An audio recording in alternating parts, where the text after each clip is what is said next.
writing and arithmetic, taught to the tune of a hickory stick.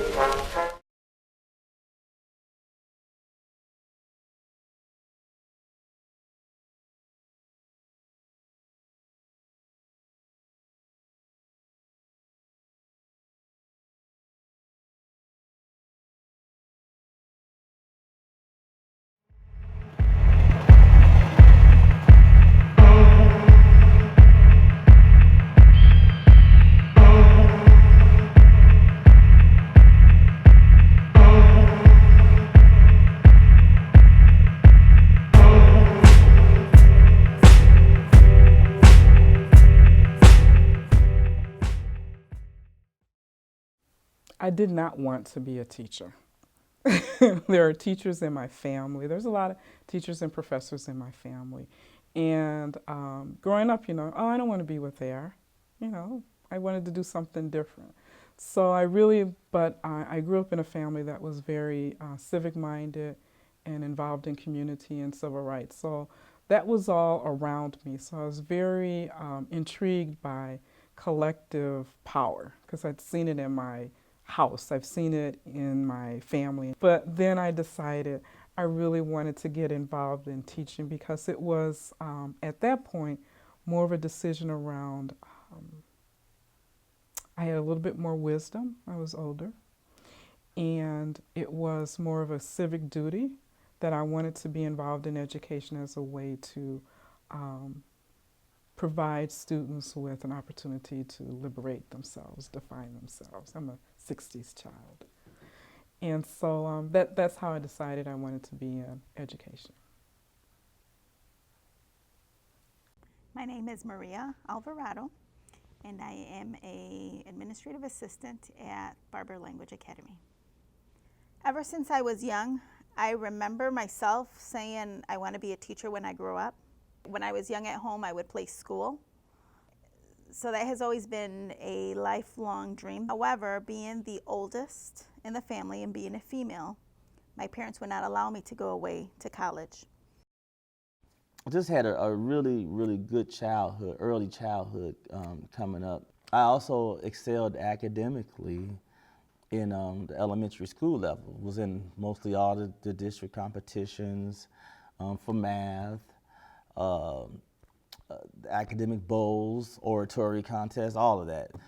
So by the time I got to 8th grade, they actually had to sit me in front of the audience because they had to call my name so much to come up and get awards.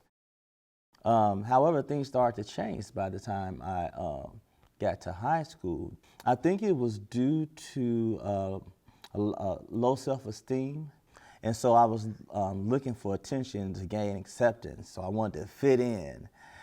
But it was really dangerous to wanting to fit in with the crowds that there was in my environment. And so I ended up hanging out with the older kids, and I thought it was cool to drink. Everybody else was doing it. So, I dabbled and dipped in it early, and I thought everything would be okay. And it was for a while. My name is Reuben Cooper. I'm band director at a suburban school in northern Illinois. My entire life has been rooted around education. So my parents, my uncles, my extended family all stress education. And I went to that great university on the highest of 7 hills in Tallahassee, Florida, which is Florida A&M University. And I've been an educator now for some 20 plus years. I think I always wanted to have an impact on the people that I came in contact with, my extended family, my nephews, some of the younger kids in the community. So I always wanted to go back and give something to the community that helped make me be who I am today. I think that's really important, to give back to that which helped make you what you are.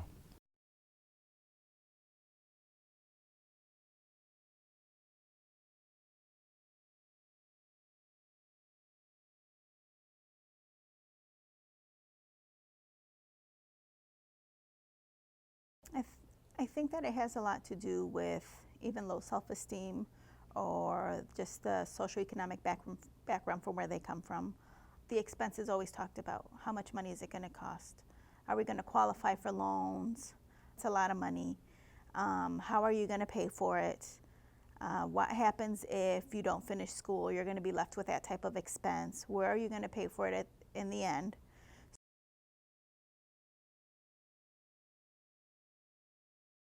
Why would I want to go into a situation that I felt did not honor me as a person? And so I think by the time I did go into education, like I said, it was a second career, I knew I wanted to go in specifically to counter the kind of experiences I had in public area. So maybe the lack of people of color in the field of education, maybe it's not always a welcoming environment. Maybe there are barriers to getting through the education process.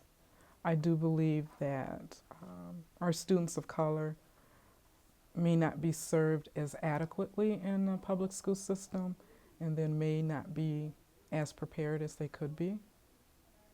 No fault of their own, but more fault of the system. You want to attract or recruit certain populations, then you have to know where those populations live, work, and operate. And then you have to go towards those populations. I mean, the basketball coaches do it. The football coaches do it. When they want a marquee player, they know where to go. And if they're serious about winning, they just go to where the best players are. So I think that if there is a concerted effort to attract and recruit that population, then maybe some of those numbers and demographics would be different. One of the reasons is because a lot of minorities are discouraged from the jump. They think that they won't get hired because of the color of their skin. Number two, I believe a lot of minorities just can't afford it. Not only are you paying for books and fees, and I'm not saying financial aid doesn't pay a lot of it, but a lot of the good colleges that have education universities cost a lot. And they just can't afford it, and a lot of people don't want to get all those loans and have all that debt. They're already enough in debt.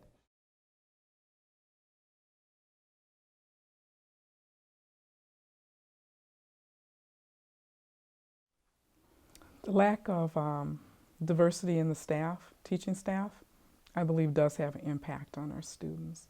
I think particularly for students of color, not to see other teachers of color tells them that they do not have this role in the world.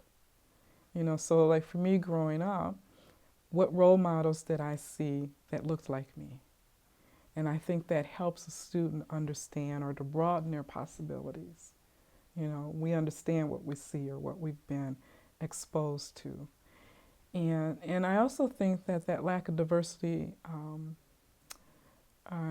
hurts white students because we are living in a kind of a structured reality around race and class. And the only way to break those myths are to interact with people so that you learn one-on-one for yourself, and we don't believe all the things that we've been taught consciously or unconsciously. We have a wide variety of ethnicities as far as teachers in our building, as well as students currently. And them seeing that they have minorities as their teachers, I believe that it helps them understand and it helps them want to become someone and continue their education, and they see that it's not just the Caucasians who become teachers or who can become something in life. I did see those minority teachers in the school, and so it gave me hope And that's probably one of the reasons I am where I am today. And so the negative or the opposite is probably true for those kids today because they don't see it. And so we live in a world where we have to work together, we have to live together. And if we're not accustomed to or we're not around other people, we can have these false images of them or these false prejudices that don't reign true, you know, and it can trickle down to affecting all of us. I really think so. But I think the most important thing in the classroom is having a teacher that's concerned and care about the kids that they're working with. So you have to prove that you genuinely are concerned about the child that you're working with. Once you show that you're concerned and care about a child, I think the ethnicity is secondary, although it does help initially. But teaching a kid to throw a ball, teaching a kid to play a trombone, teaching a kid the Pythagorean theorem, I mean, it's all the same.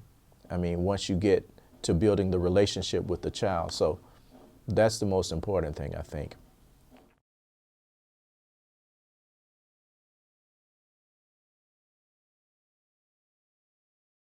Today I'm optimistic. I'm always optimistic when other people tell me what they're doing to question. Not that we have an answer, but you're at least questioning and raising the issue and engaging folks in some conversation and some expanded understanding. And to me, that gives me hope. It gives me hope because I'm not the only one asking these questions.